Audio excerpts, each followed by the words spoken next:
71% రావాలని మేము ట్రిబ్యునల్ ముందు వాదిస్తున్నాము అని మేము పోయినాము. నేనే ట్రిబ్యునల్ కాడికి పోయినా అని ఉత్తమ్ కుమార్ రెడ్డి ఈ మధ్య మాట్లాడుతున్నాడు. అసలు ఇది చూడండి, డేట్ జూలై 14, 2014. రాష్ట్రం వచ్చిన 42 రోజులకు కేసీఆర్ రాస్తే వీళ్ళేదో కొత్తగా కనిపెట్టినాం, మేమేదో ఇప్పుడు 70 అడుగుతున్నాం, 71 అడుగుతున్నాం, మేము ట్రిబ్యునల్కి పోయినాం, వీళ్ళేదో కనిపెట్టినట్టు చెప్తున్నారు.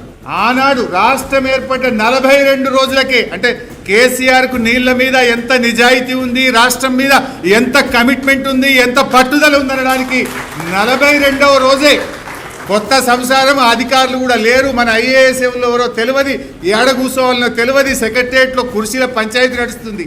కానీ ఆయన ఫోకస్, కేసీఆర్ గారి ఫోకస్ 42వ రోజే 69% నీళ్లు తెలంగాణకు రావాలని, ఆ రోజే ట్రిబ్యునల్ ఏర్పాటు చేయాలని కేసీఆర్ గారు పోరాడింది. ఇది కేసీఆర్ గారి నిజాయితీ. ఈ లెటర్ చూసినాక ఇంకెవడన్నా మెడ మీద తలకాయనోడు కేసీఆర్కు ఇలా తెలంగాణకు ద్రోహం చేసినట్టు నమ్ముతాడు ఎవడన్నా? ఈ పిచ్చి మాటలు కాకపోతే సెక్షన్ 3 కావాలని 32 లెటర్లు రాసినారు కేసీఆర్ గారు. 2014 నుంచి 32 లెటర్లు రాస్తారు. ఫస్ట్ ఎపెక్స్లో మాట్లాడతారు, సెకండ్ ఎపెక్స్లో మాట్లాడతారు, సుప్రీంకోర్టుకు వెళ్తారు, చివరికి కేంద్రం మెడలు వచ్చి సెక్షన్ 3 తెస్తేనే కదా ఈరోజు నువ్వు పోయి ట్రిబ్యునల్ ముందు వాదిస్తున్నావు. అసలు అది లేకపోతే మీరు కాంగ్రెస్ రాసిన మరణ శాసనం 299లో ఇలా ఆగమైపోదు.